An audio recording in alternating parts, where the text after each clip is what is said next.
Here we are, guys. Here we are, guys. Perfect leprechauns at the helm. Uh, so um, so I think we're live. Let me know if you can't hear me or anything. The meditation timer I set for 10 minutes too long, and I had to hit the right buttons. But the Arcturians will be taking over soon, so what luck?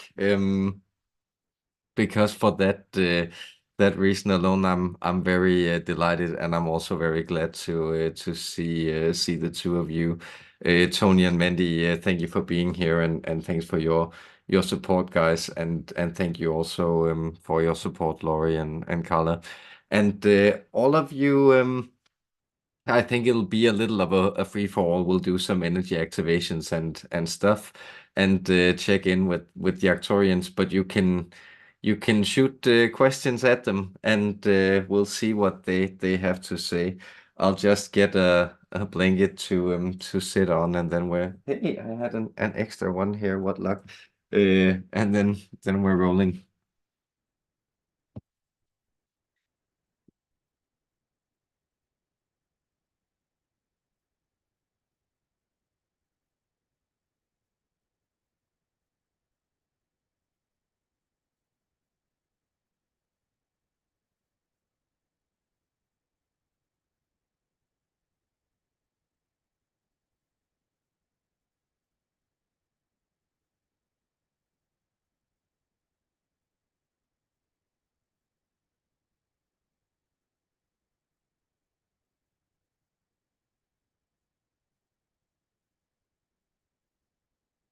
Greetings, friends.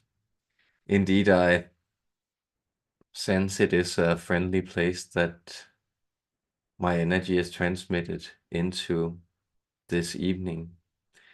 Greetings from the ninth dimension. Your friend Umlam is speaking. It is good to be with you. It is good to descend sometimes for us into these low points, these experiences, these days of reality, these phases that you relate to in your time. See, we are aware that our friend here, and also some of you, tuned into the Intergalactic Council and heard them explain about the view of the higher dimensions on these planes of existence that you exist in. And when we descend down here, it is, of course, with great love, because we wish to let you know that you are felt, seen, and if not always understood, then at least loved and offered healing and help by us. But it is also because we are very curious. And so this idea of coming from a higher place and then engaging with you, you have a popular story about people, team of scientists. Honey, I Shrunk the Kids is something we're tapping into here in the local memory bank. That is this idea of miniaturizing yourself to engage with the world in another way. And you could think of it in the same way. So during a meditation over here, our friend was pondering, well, what is this spaceship then? This place that you seem to bring me, him, you to, this place that we also seem to reside at, and you can go to and connect with us in. Well, it is a type of vessel, a type of miniature, a type of concentration of points of energy that we use to then navigate and traffic in these realms. Because for us, time and space travel is much the same. That is, we are eternal in that sense. We are able to relocate ourselves at will in time as well as in space. But there are certain rules between the universes which prevents us, or rather precludes us from hop skipping between these layers. So we are locked into many of the same realities, invested in the same universe as you, but we can make an appearance at any point in your timeline.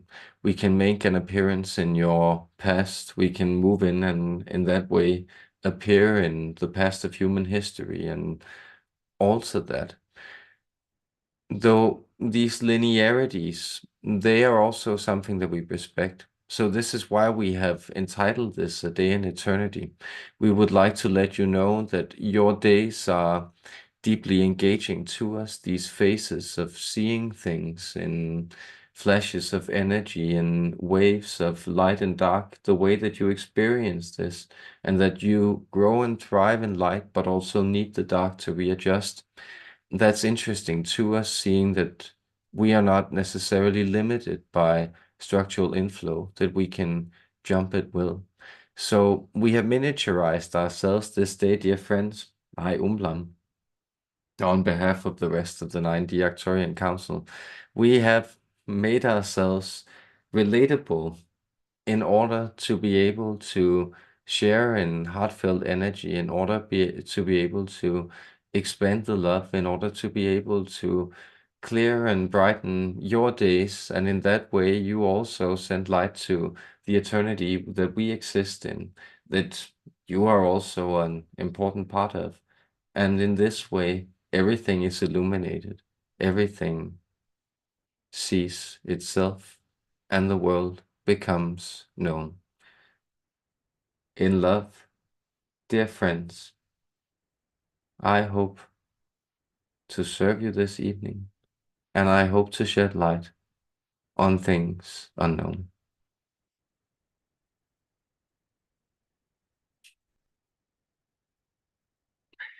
Good old Umlam.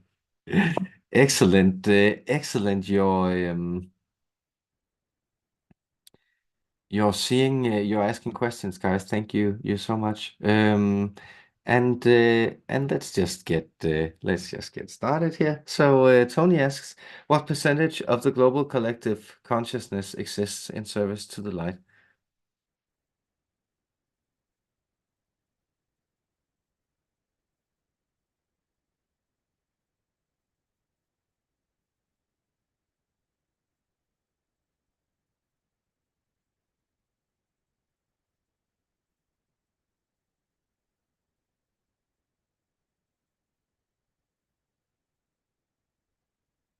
Well, we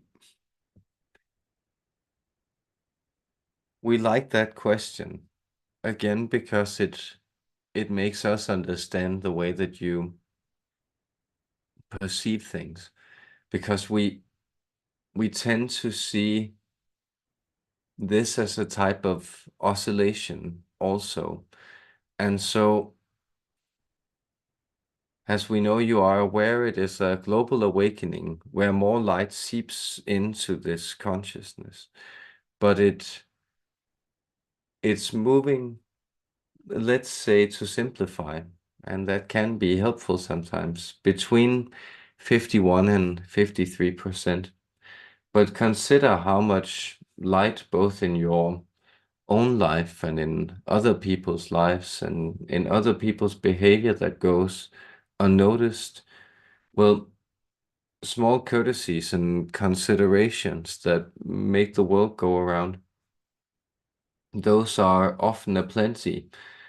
And simple acts of service that people are committed to. And some may do this even with a sense of bondage, feeling of cruel fate upon their shoulders.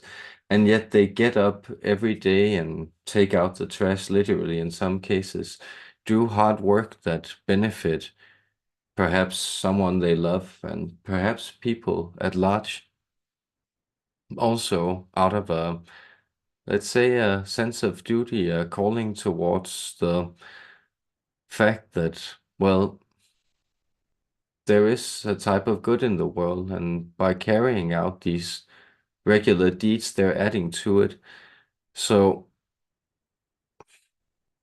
the strange thing about the time that you're living through, and especially that it is global, is that for most of your history, human beings have had the intuition to keep culture as it is, to try to be sustainable, to try to not rock the boat too much or change things too much. Now, that doesn't always go too well, or natural disasters happen, or things fall apart. But you are now living in times where rapid change is constantly being produced and is often also perceived as a value unto itself. And this means that you yourselves are also oscillating wildly with this experience and this influx of change. Well, what that means, connecting it to your question, dear friend, dear Tony, it is this idea that you may find that sometimes there is less light flowing through you simply because there are blockages that have, well, kept themselves, say, locked away, hidden away until they could come up and be obscured and be examined under your searchlight. So, to use that image, this idea is that in that way, you're emitting less light to be shared by the collective, but it's because overall you're building more. So the idea that you might be falling off or struggling is not necessarily a sign that you need to give more, push more love out of yourself, because that is a thing you cultivate within yourself. Light is a type of cultivation, and it is often cultivated in darkness, much as you also sense a sense of guidance towards the light, towards personal intuition in your dream life, in the darkness at night. So with that, thank you for your question, dear friend. Blessings and love.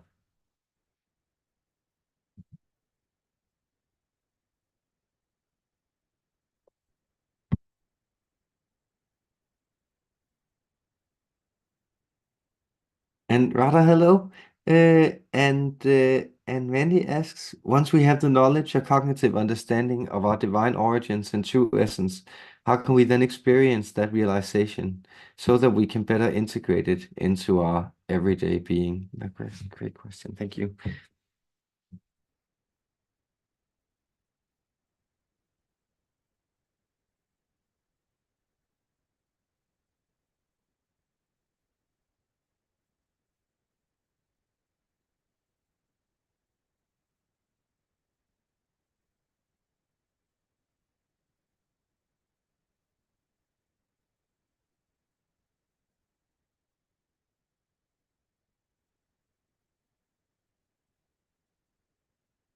So see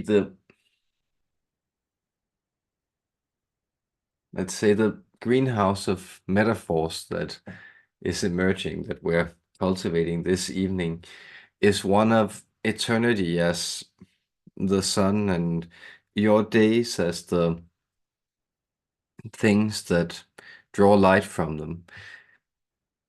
This is another way of putting your question into moving images. That is, you're pointing to the fact that you have discovered this source of radiance within you, and you know it's there, even though sometimes it's occluded. And when it turns up and it's a sunny day, you're very happy to be able to draw in the sun from yourself and feel it on your skin and feel the vitality that it awakens within you. But you feel you haven't really found out how to fill that greenhouse with life, what plants to cultivate, what do you want to bring, what are the gifts that you then want to grow from this source, this connection you have to the sunlight, and how do you then bring these forward and share them with others? Well, the idea here is that the sun shines on everybody. So the best thing you can do is to be that person who remembers that connection, and not obnoxiously, because you know very well that if people are having a cloudy day, let's say inside or outside, it is fairly obnoxious to then remind them that, okay, remember, the sun is always shining above the clouds, and oh, you know it will be better someday. But if you keep the frequency, if you keep the engagement in your feeling of that light and how it shines in and illuminates your own experience and that feeling, you become that person who stares at a point far off and then draws other people's attention to the same place. So in that way, there is really a deep lesson in the fact that less is more when it comes to these energetic realms. And remember, and here we are speaking generally, but also addressing you personally, dear friend, dear Mandy, you may remember that people have their own paces and rhythms, and the energy of their heart is really what you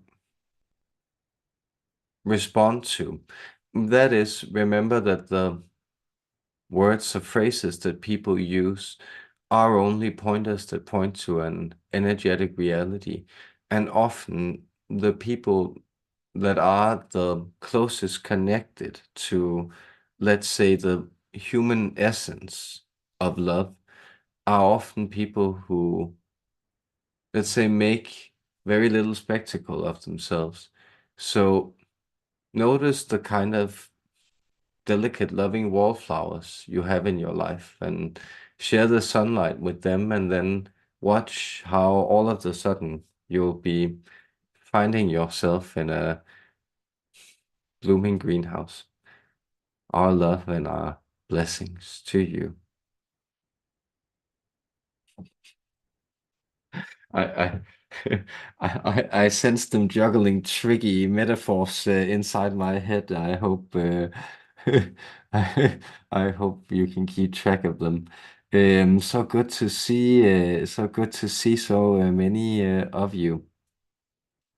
And Radha asks, do the Arcturians have any guidance for me about where would be the best place for me to move this year?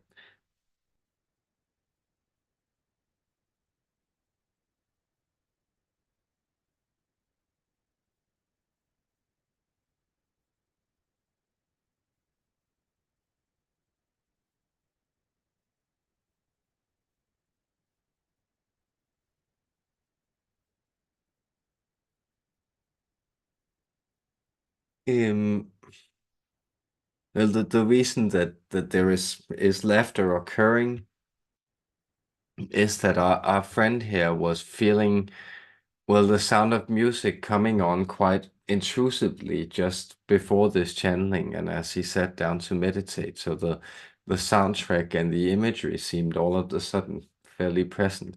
And he does have a certain fondness for that musical, but it was these images of the hills in particular, and also out on the hills was a lonely goat herd, he believes the song goes.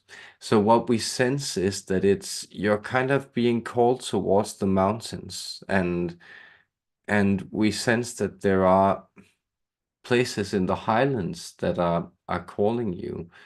And that's the kind of move you may be anticipating. You would want to seek upwards in elevation. This is what we're communicating. And then also that you should sing more.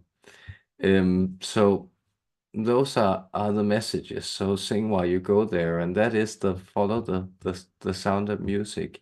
It will lead you there. There is a clue. Our love and our blessings.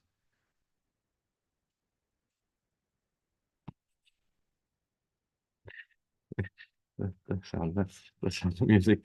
It's really a very sweet film. And then Jochen, good to see you. Hello friends, hello friend. Can you give an outlook to a positive? Can you give an outlook to a possible positive timeline, how the world and society could look like in 10 years? Thanks, guys.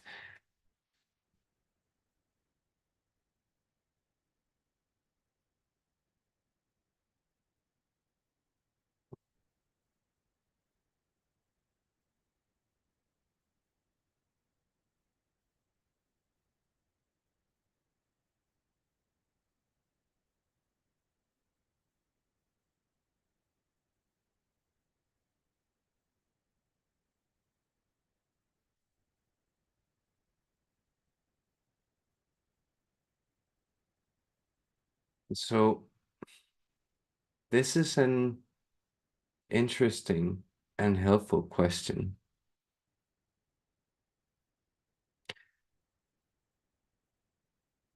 Notice how you as a species have come very far in awareness over a very short time. And notice also that there are many people alive who are dedicated in many ways, big and small, to recreate the world in ways that are sustainable, cyclical, thought out, more harmonic. So there is an impulse within humanity that's bringing that forward.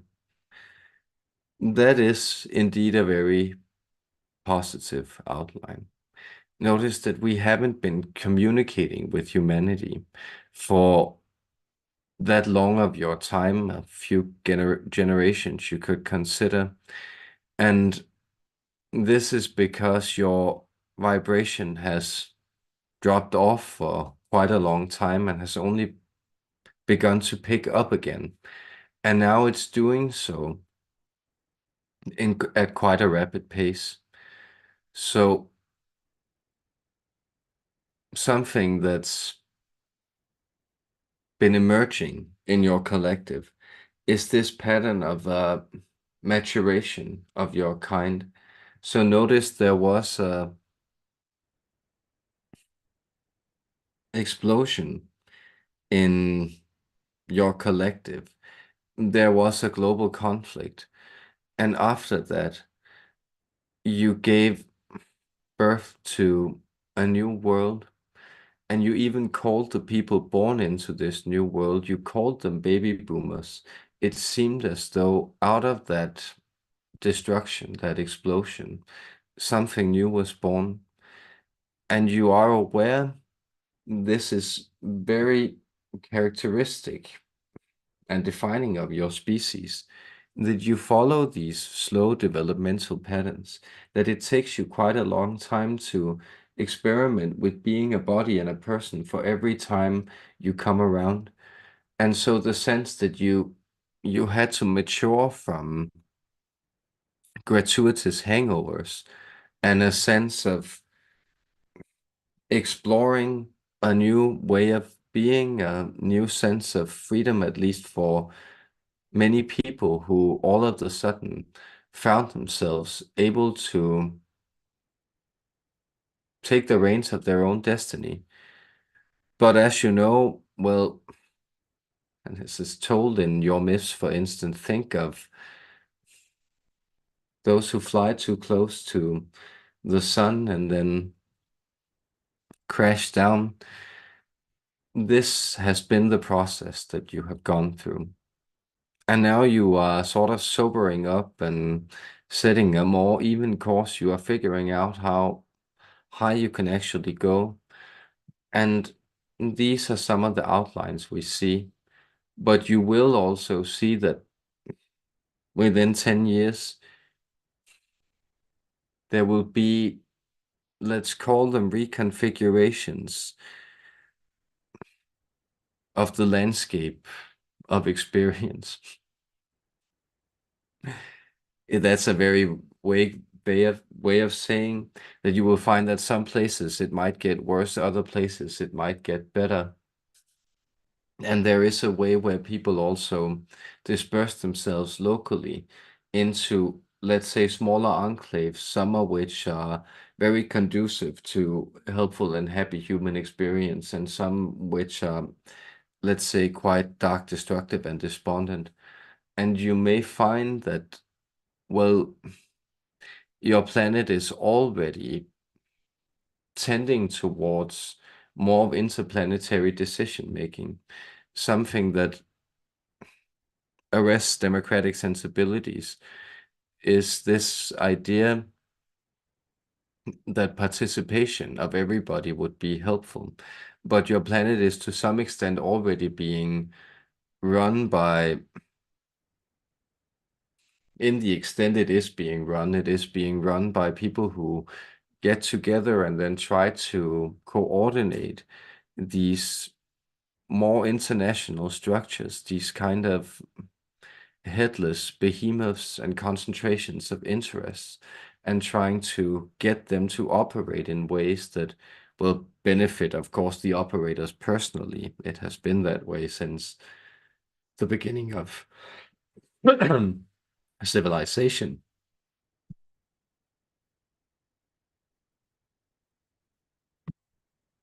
But you are also seeing a coordination, a type of gradual shift into other ways of distributing and producing.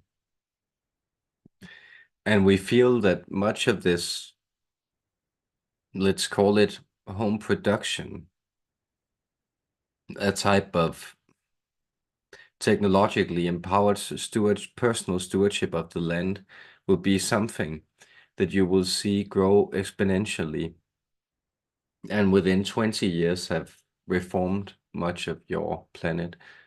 Also, you will find that you will begin to address regaining certain areas of land that you may have considered lost, such as the Sahara Desert, and committing yourself to more long-time, healthy reshaping of the Earth's landscape.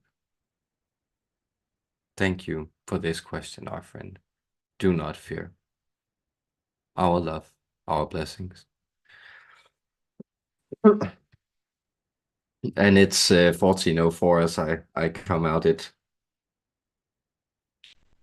was the number I see on the screen here. So let's take that as a positive omen. And Essen, so good to see you, man. Hi, Mads. Much love to you. Much love to you. I started taking anti-anxiety medication because the process of having my thoughts be visible was resulting in intense shame from others. Is this solution beneficial?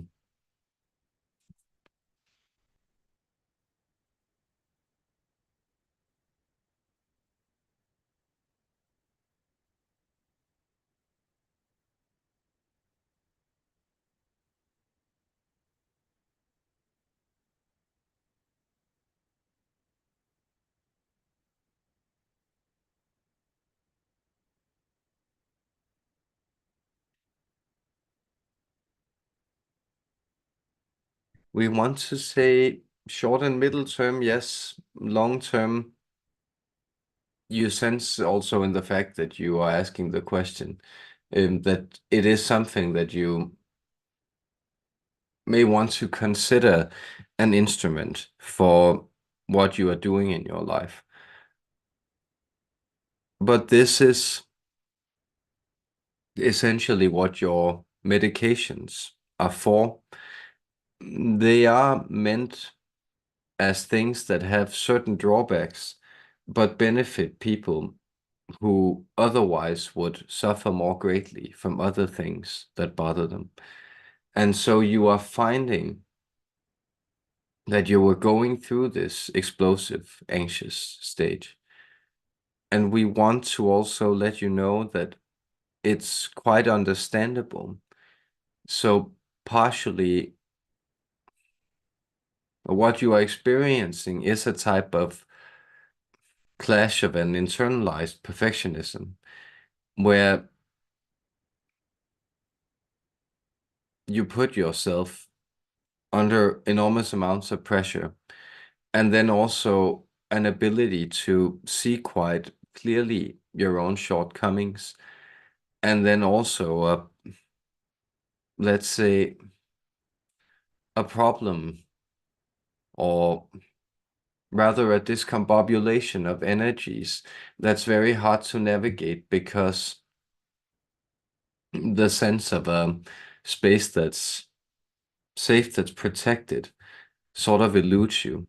So in that way, this is exactly what the medication is giving you. It's giving you a space that's safe and that's protected, and you can even begin to treat it as such. And this also means that the shame that it's supposed to alleviate doesn't grow or isn't fed by the fact that now you again feel that you are doing something that's making you feel imperfect. And for that reason alone, you may even try to, well, both thank the pill, you can just think it as you ingest it, but look at it and say, thank you.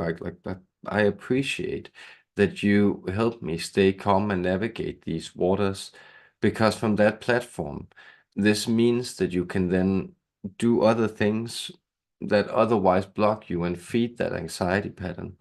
So it is quite helpful, we sense, and you can, uh, it is also helpful that this in and of itself has a kind of ritualized frequency to it. So it's something you do regularly. And this means that you could even begin to, around taking your anxiety medication, doing other things that could be anxiety alleviating, and that could be, well, saying an internal prayer, or finding a moment of stillness, or sitting down for 2 minutes and feeling your breath. Some of these things might be helpful rituals, because then you can actually begin to build this gradually if you feel like no pressure. And there you have a ritual where you can remove the pill without it becoming specifically hard pill to swallow to go without it, so to speak. So thank you so much for your openness, your love, for growing, for being, our love and our blessings to you, dear friend.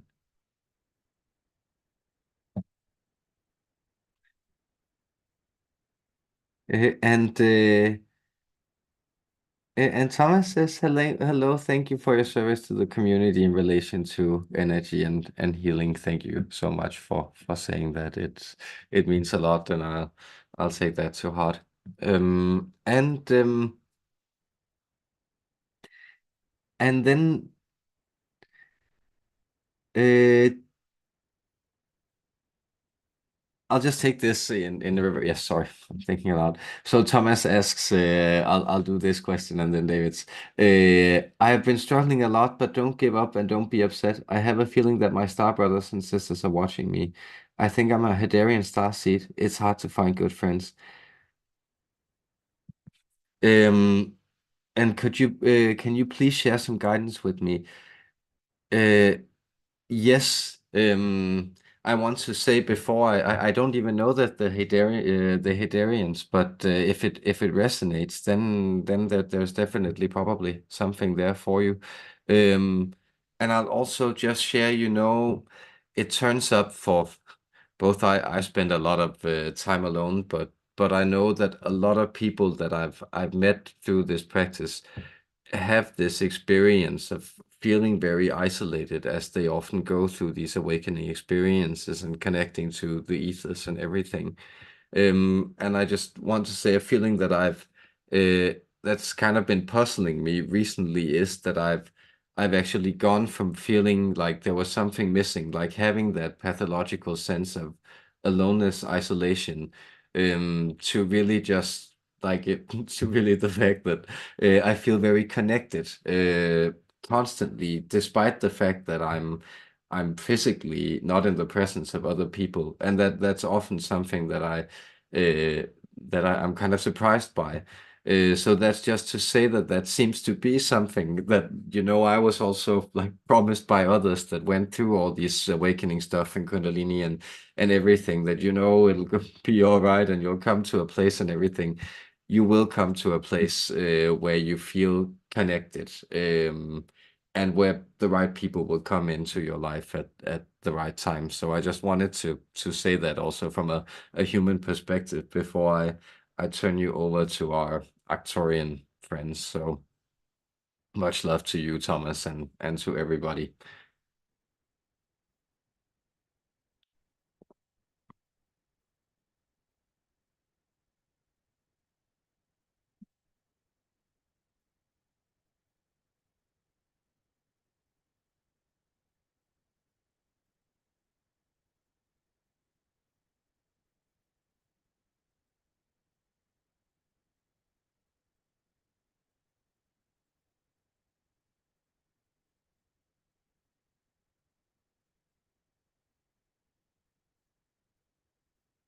Yes.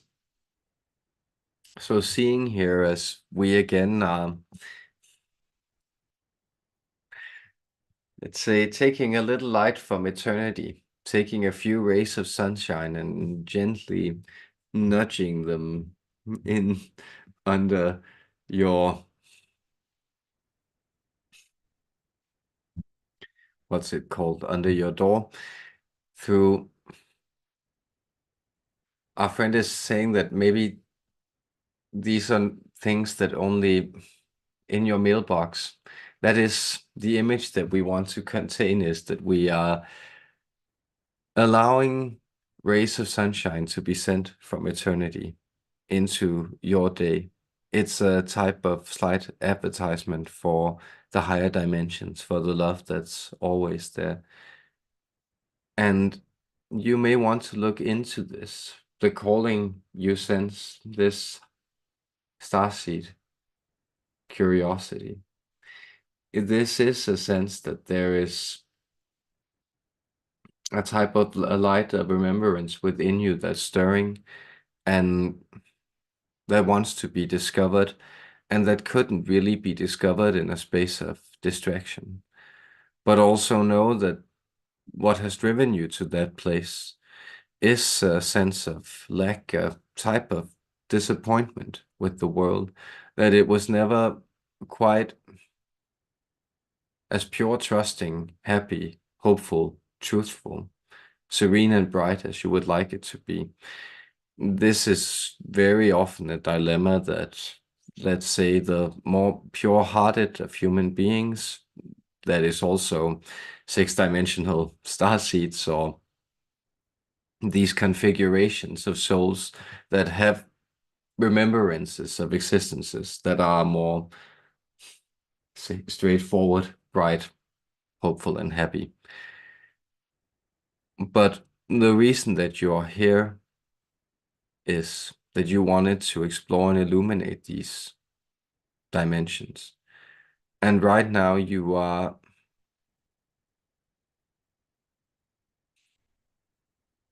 sealed off or hiding away a little, hibernating, we could even say, because there's something you really want to remember. There's something you really want to connect to, and it'll come. So what we would like to return to, that is the ray of light that we would love to push through your mail chute. There was the word, he's happy here in the background.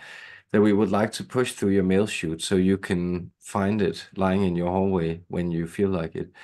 Is this ray of light that reminds you that you are seen and connected. And for us, things won't already be better. They are already quite perfect. So there are realities that you can connect to, and they are very, very brief instances, these, let's say, valleys of occlusion, of obscurity that you human beings move into before you move into the light.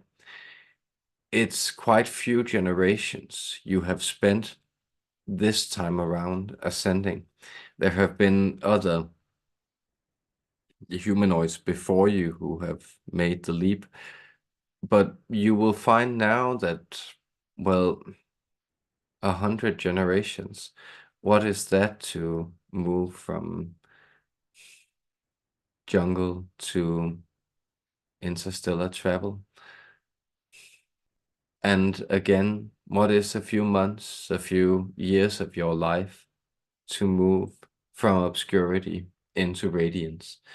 So be patient, our dear friend, and do not doubt, dear Thomas, our love and our blessings.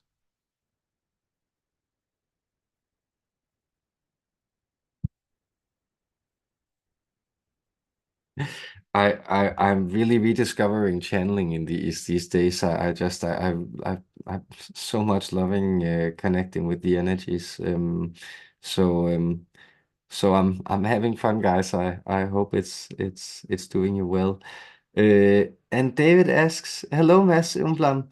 Do the Arcturians have any guidance on stewardship of the land? How we can better connect with Gaia for sustainable and healthier agriculture?"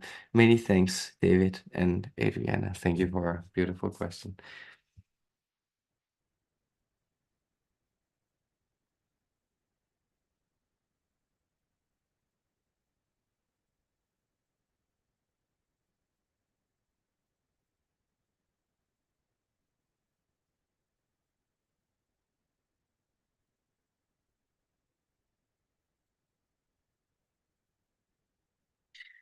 Sister cropping is the term that we are transmitting. And the image is that of the three sisters, these very three important, let's call them goddesses, because were they any less as they gave life to so many? Well, we believe what we are speaking of, maize or corn, then beans and gourds or something similar. So this is an example of a type of harmonic crop cultivation that people intuitively discovered. And so we sense we don't need to digress too much into its purpose, but there are many ways of thinking about cultivating plants where they help each other in sustainable partnerships. So think both in layers of elevation and often think of displacement. You intuitively are aware that if you apply this ruler-like principle to plant cultivation, it does something quite strange to physical spaces. That is, it turns a forest into a park. And that's essentially the difference you intuitively sense. And parks are nice. We too have parks. We have parks of crystal and all kinds of materials. But parks are demonstrations of human ingenuity Whereas forests are patches of wildernesses where the unexpected can find you. And this is the type of crop cultivation that you want to lean into. The idea that you are trying out certain combinations and working in synergies, in more symbiotic ways of thinking how plants work with each other. And notice how these metaphors that you apply to reality, they often say a lot about the stirrings of the human oversoul. So survival of the fittest was a revolutionary way of perceiving the way nature develops and shapes itself. But you are also understanding that a forest is not one immense struggle from a set of single trees to get their space, but there is actually deep communication, harmony, respect among these life forms, where they are aware that they also benefit from the cover that they give each other and the life forms they attract and the shadow that they cast. So you are finding that there are deep layers of intelligent interconnection in life systems where what you thought of as separate phenomenon are actually simply instances of a far more complex process of interplay. And as you discover that in nature, you also discover that about yourself, that human beings aren't individual processes. They are rather expressions of very complex dimensions of interplay. And sometimes you can master some of these interplays and let them flow and orchestrate themselves in different ways. But it's really the way that they affect other people that also affect you. That is, everything that's reconfigured within you is also a type of reconfiguration of the collective. And this is why all your traditions of wisdom hold that it is far better to change yourself than it is to attempt to change others, because this is how light is brought about. And so we will just say to you, David and Adriana, that notice that you are very inspired in this, and therefore we also know that light and inspiration is flowing through, and that intuition in and of itself feeds the land and allows it to come back to a restoration of itself that you help it with. Our love and our blessings.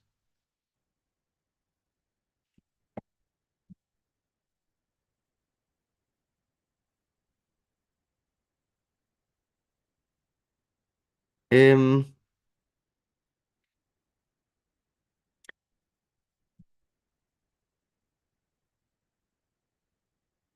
okay, fascinating. So I'm Mark. Good to see you. A question: could enough orgone devices such as chembusters surrounding hurricanes dismantle its energy?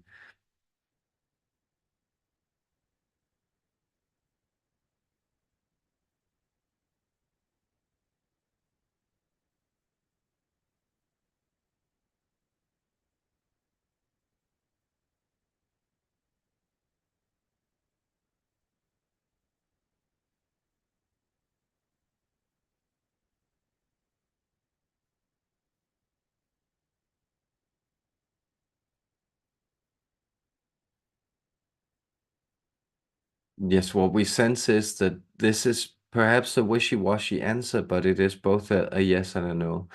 That is, you could construct such a device, but it would, in itself of itself, need to have a size that would begin to influence the weather patterns. So we're talking about a device that might have to be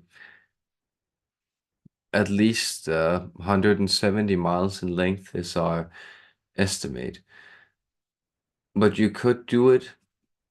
The other problem would then be that the energy becomes dissipated, and you find that hurricanes are essentially phenomenon that are quite necessary for the helpful flow of energy in your atmosphere. So while it would be worthwhile, we would perhaps just recommend you to build some sturdier houses. We don't mean to be condescending, but we are aware that it's essentially much easier for human beings if you organize yourselves in that way to take precautionary measures for things that keep upsetting you, and there are other things that you dedicate a lot of energy to that you didn't necessarily need to be doing. We are not addressing you personally here this evening, but we are more saying that human beings in general seem to often have a strange priority. And we do believe that you have fairy tales about the little piggies where some of the piggies would rather play and then not be properly prepared, even though they could have been from the beginning. So what we are saying is that natural disasters are actually something that it is a good idea to understand feeds into a flow of energy that you are a part of. So in the idea that you hold the planetary cycles and correspond to them within you. And so it's about as helpful to break up hurricanes as it would be to hold in your thoughts. That is, it might be beneficial in the short term, but in the long term, it wouldn't do you too much good. Our blessings and our love. And Beauty says, big fights inside me. Can you give me guidance? Where should I go? What to do now? How do you see me in the future?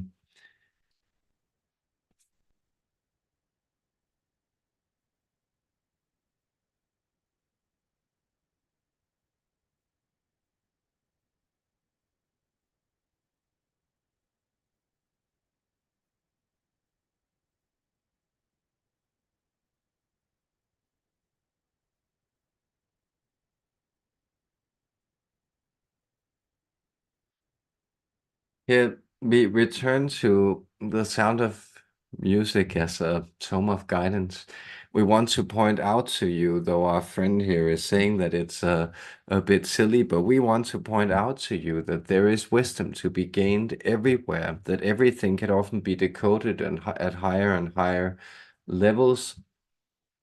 And so you may find that when a silly refrain from a silly song turns up in your head, it's actually a part of you that has picked that part as a type of signal repetition that it could put into your awareness in order to bring your attention to something. So be attentive of that. And then we will say that the part of the sound of music that we are relating here is that it's this idea of seeking a tenderness for the children. So we are not necessarily saying that you should find some Austrian nobility that you could see if they're hiring, but it's rather that there is a child both within you that you need to tend to, and this already has the answers because there are things that that child wanted to do, and then we actually sense that there might be something also professionally in that connection of childcare, childbearing that you may want to consider. And know that this is the stillness that when you feel that there are a lot of fights within you, and you put a lot of words to these fights, can you think of it as the child that's somehow just upset and can't figure out quite what it is? And what it often is just that they want to feel safe, seen, heard, and unrushed. And those are things that you can give your inner child, and then this pattern will emerge. So tend to that, and you can even sing to that inner child. There was definitely songs that will awaken this childish instinct within. Without, hold hands with yourself, and the answer will come. Love and blessings.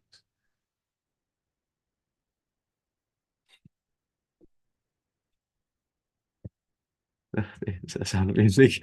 I really love that. I've seen that film a lot more times than I care to admit, though. Not in a lot of years, I must say. um, okay, so in here back to back to the task at hand. Mandy asks, "How are the feelings? I'm still suffering with daily migraines. I'm sorry to hear, friend. Is there anything else I can do to solve the origins of these and prevent them?"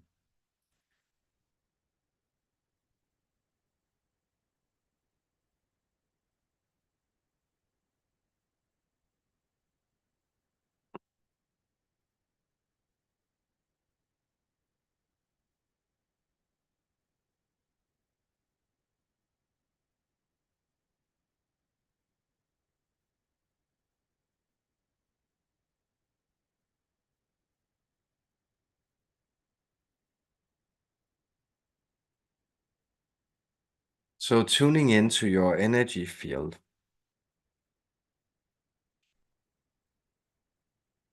what we sense is that you can assert more of your truth vocalizing, and you may even want to yodel. Our friend here is getting a little annoyed with us, but it's the sound of music. It's this idea that there's actually energy within you that's contained, slightly oppressed, suppressed, and that really wants to get out of you. So when you're having the migraine attacks, you may sense that the screaming isn't necessarily the way, but you may actually want to find a pillow or a space where you're not frightening anybody, and then scream it out, because there is a type of tension that wants to release itself.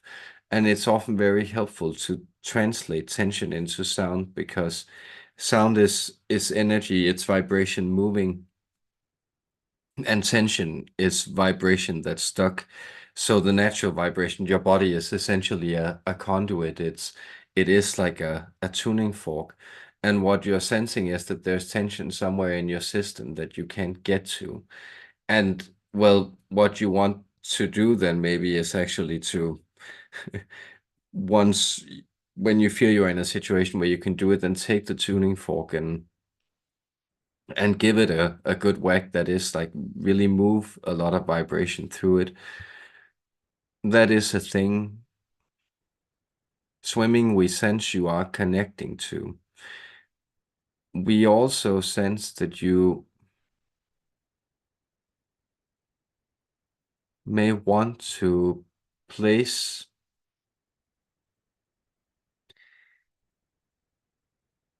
well, tiger balm was the first thing that came to mind, but it could also be a strong type of mint concentrate or something similar. But you might actually want to place some of that,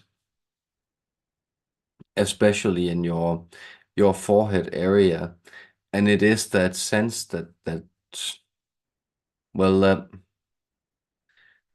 a type of burning, a type of heat is what is trying to penetrate and unlock this pattern. And then try to envision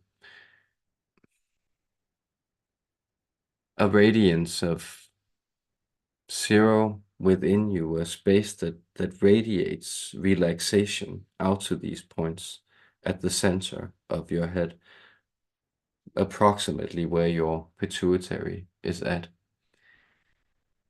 These are all things you can do to it, but preventing it might not be an option because you have triggered a process that's releasing a lot of things. And so what you could do, again, do not do this when you have the migraine, but you could undertake a friend here is emetic is the word he's looking for. That is, you could benefit from allowing your system to vomit and shake things out that are stuck in this, let's say, region of energy, because a lot of this is connected, especially to your navel point and a type of suppression there that needs to be cleared out. So make room for your stomach in that place and make room for your voice. Our healing, our love, our blessings.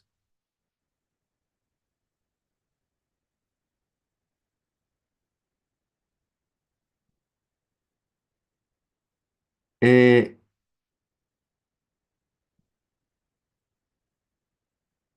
eh, and it's so sweet. So Mandy also saying here, that she sends Summer some love and says she hid for years. It is your cocoon of safety while you shift. So I'm actually uh, what I'm actually said, because I also plan to do an energy activation, and then to do something for Manny's migraines. So I think you will let's try to get them to do some energetic stuff here. Get into that, and if you want to, you can close your eyes and it will have some activating effects.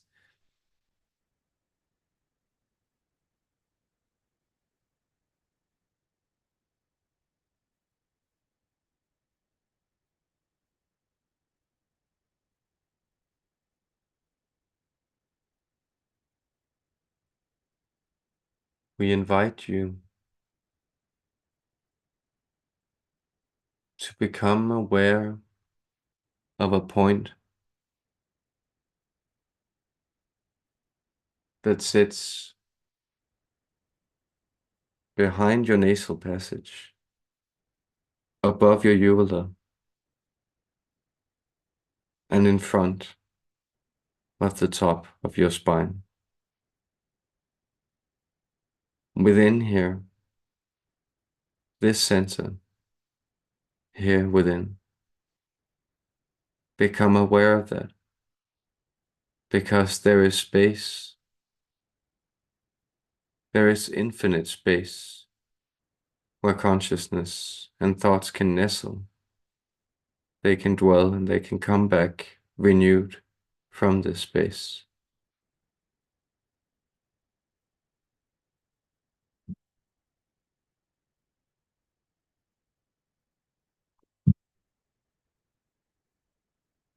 And within this space, there is a deep emission of sound. It is ringing beyond ringing. When you hear ringing in your ears, it's a slowing of that vibration where it becomes audible. This is a space where the heavenly part of you is transmitting itself into awareness,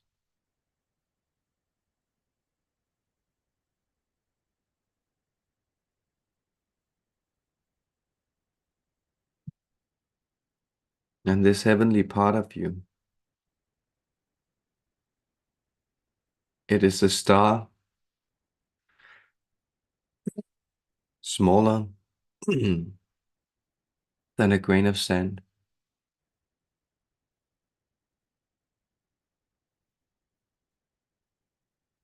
And yet, it is bigger than the galaxy itself. This essence of you, this tiny star, it lives within that space, right there at the center of your awareness.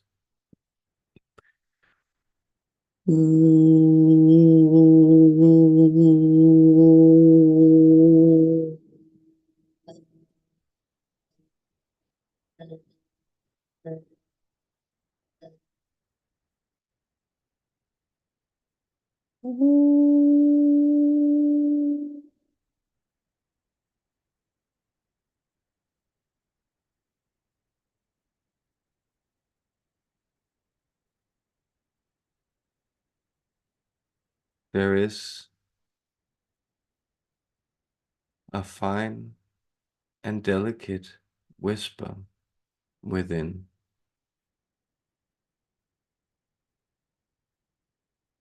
It's a language built of living light, and it is always speaking to you. Often, it speaks as your pulse or your breath, but sometimes it whispers words to you.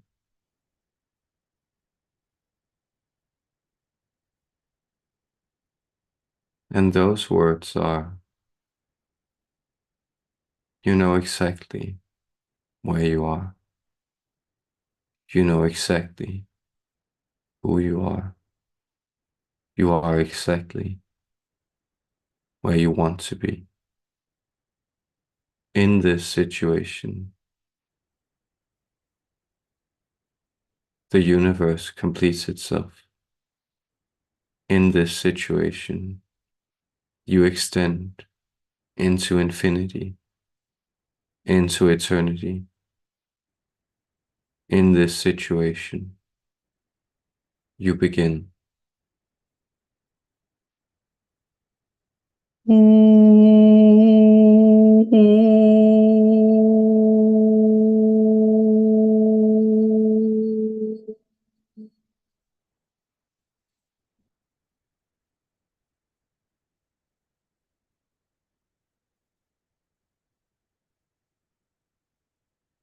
Within the space of your ribcage, there is a great blank canvas where your emotions appear, are painted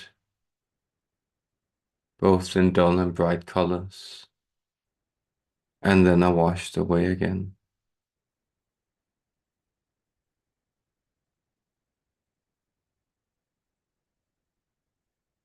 Do not think that you are the emotions. You are the canvas, and you are the painter,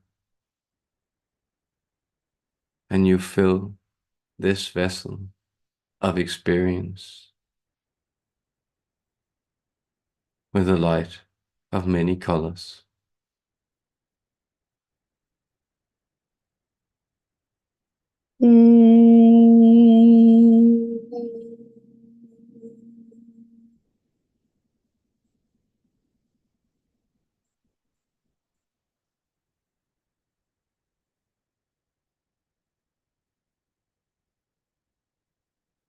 At your navel point, roots grow and extend, into the surface and crust of the earth, and deep into the vital, vibrant layers of living rock. You were born and made of this living being, this great and wonderful dragon.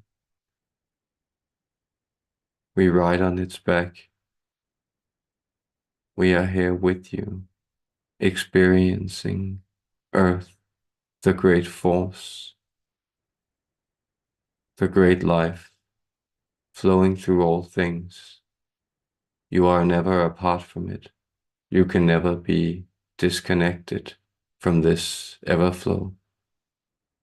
It moves up, upwards, and feeds your life force here at the navel, a volcano. It erupts with vital warmth. You were made of earth.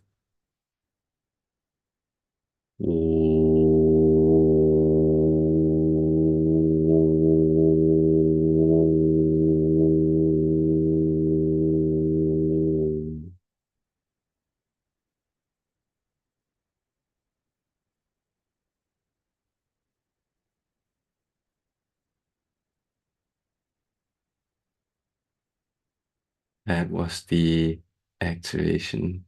That was fascinating. Um, I think I'll do another to sign off, but there are a couple of questions, I think.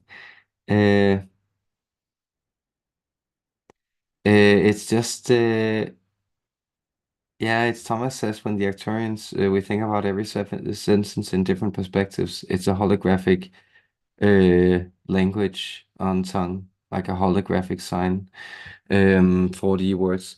Yes, exactly, and that's something I find so fascinating. And I get more and more confirmations that they are also able to predict kind of amazing stuff. But it really is that effect, and when people go back and listen to sessions, messages, there seems to be like layers of it and anticipations of understandings that will come.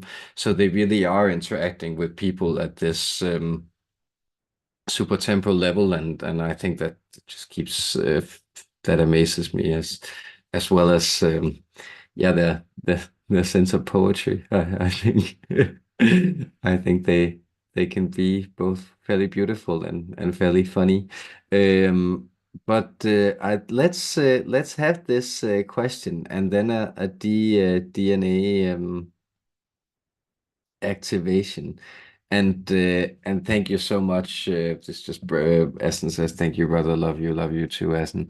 Um, and then Tony says, can our Arcturian family share something with us that will happen in 2024 that we do not know but should prepare for?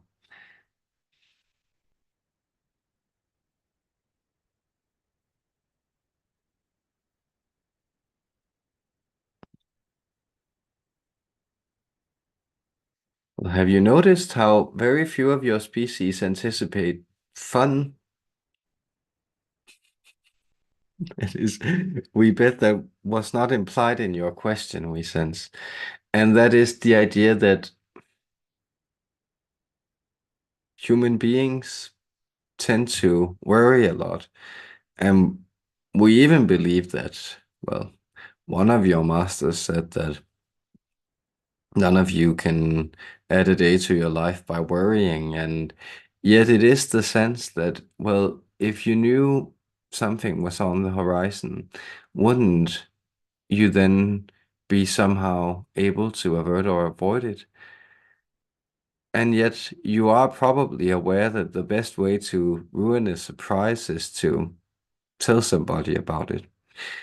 So the reason that we're joking around here is that we are aware that fun is something, a feeling that you can't really prepare for.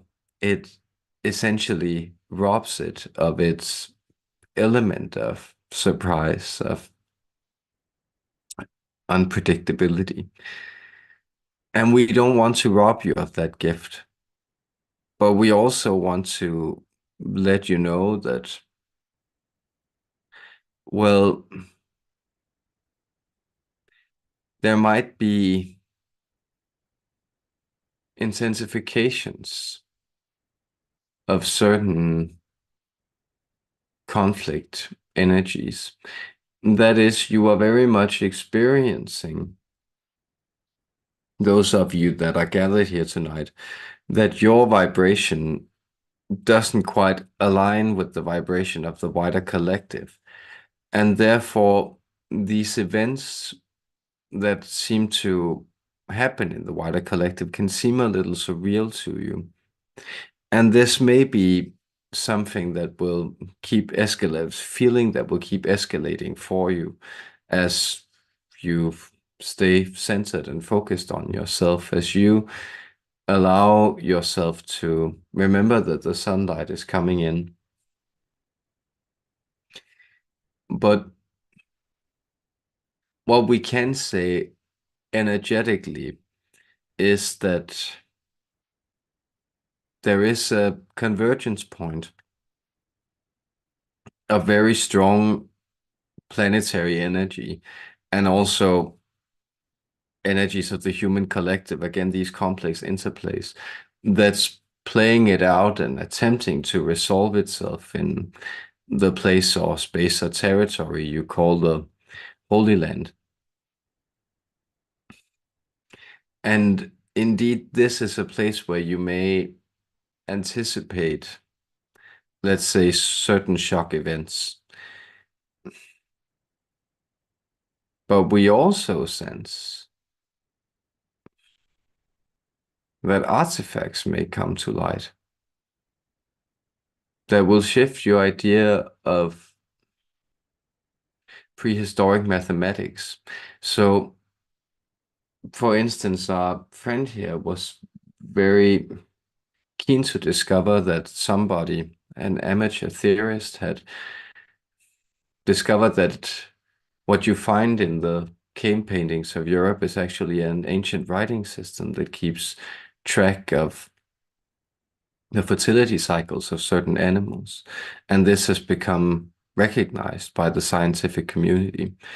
And what you are discovering now will be that, well, there were certain phases of building, of creation on this planet, and of, let's say, advanced engineering that far preceded your timelines. And this keeps moving backwards.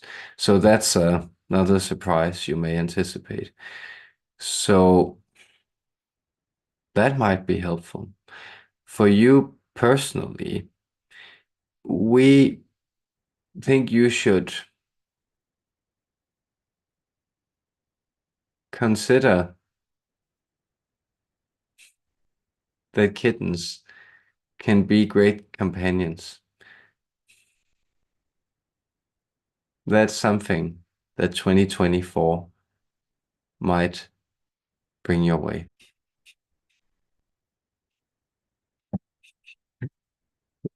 I don't know, maybe get a kitten was that what they were saying. Um, uh, yes,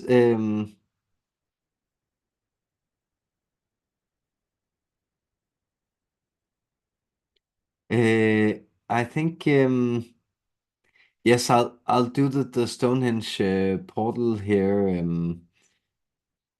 Because again, it's Thomas says one last thing: when will most people on Earth be able to keep in contact with civilizations on other moons in our solar system, such as Titan from Saturn? Could you please ask the Arcturians? And it's because predictions in these new energies, they really want us to step into our power and be where we're at. So So keep beaming out the signals, and they'll flow in. And then Tony asks. Uh,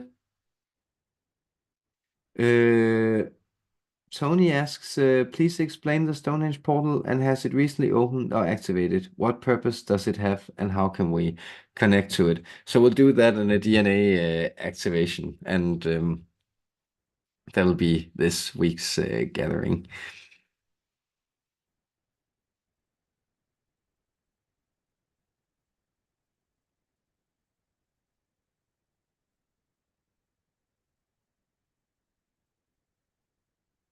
Yes, the Stonehenge portal.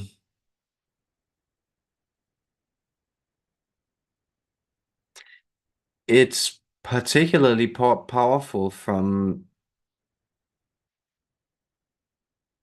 about a month out of this. We sent February 18th for some reason, but a month out from this coming spring equinox, and then approximately until April 4th to 5th. So in that point, there will be certain night sky configurations we are sensing for some reason in relationship to the constellation of Virgo in particular, but that may be beneficial to this portal. But this means again, simply, let's say this is already a type of portal or interface that lessens the barriers between the different intersecting lines of space and time. And so when these portals open, it is as if there is then other energy coordinates that move in and become slightly steady within this unsteady grid work. And that is why you experience this as portals to other worlds. This is literally what's happening from an energetic perspective. So this is quite auspicious. And well, the light that's moving in is of a quality that's not unfamiliar to this land and that place in particular. So you may be getting visitors from old friends over there. And we sense for some reason the IL energy is also connected to this. This may also be something in your energy field that's opening in 2024, Tony, dear one. So with that, we will open with an activation that is grown out of the energy of this portal opening. Mm.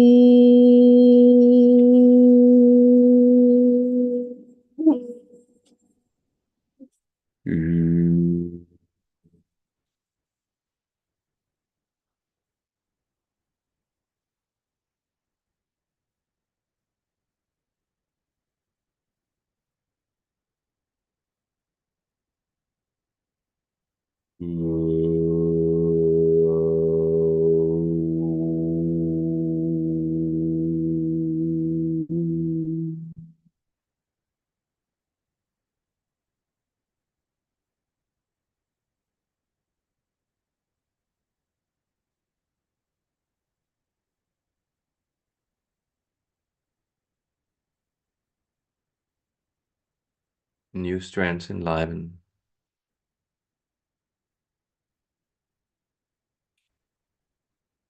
old strands cheer up.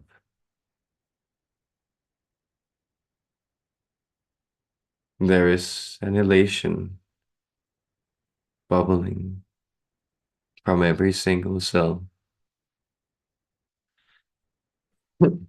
up through the membrane of your mind.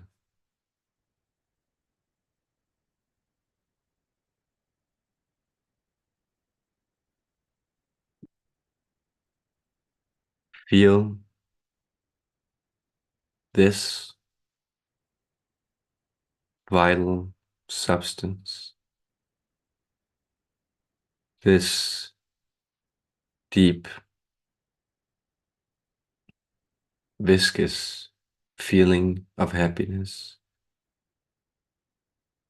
a feeling of elation, a stirring of mirth, a joy that moves into your mind and drowns out all else in its warm.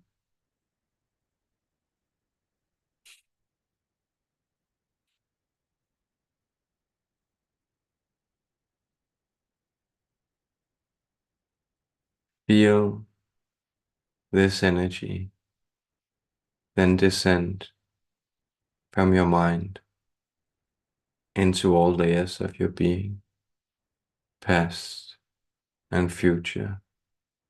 This happiness,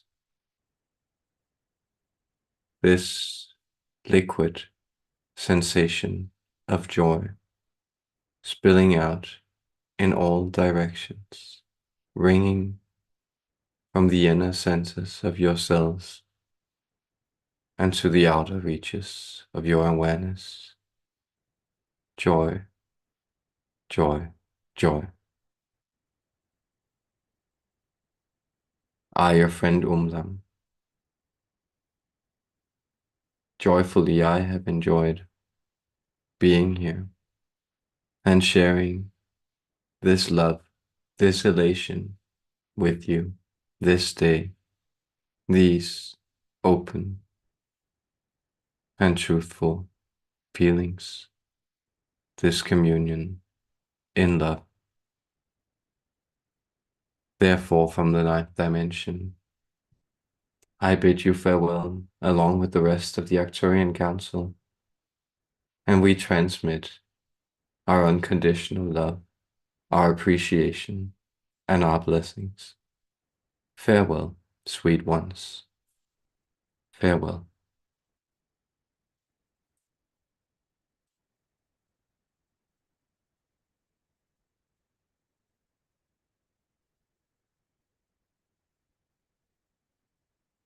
That's thank you so much for the questions and everything, guys. Much appreciated and for the sweet comments and energy and everything. I really loved channeling for an hour and a half here. It was really good connecting with the Arcturians and with you. So good to see all of you. And I'll be doing this again soon, I suppose. So hope to see you then and have a lovely Sunday out there. Much love.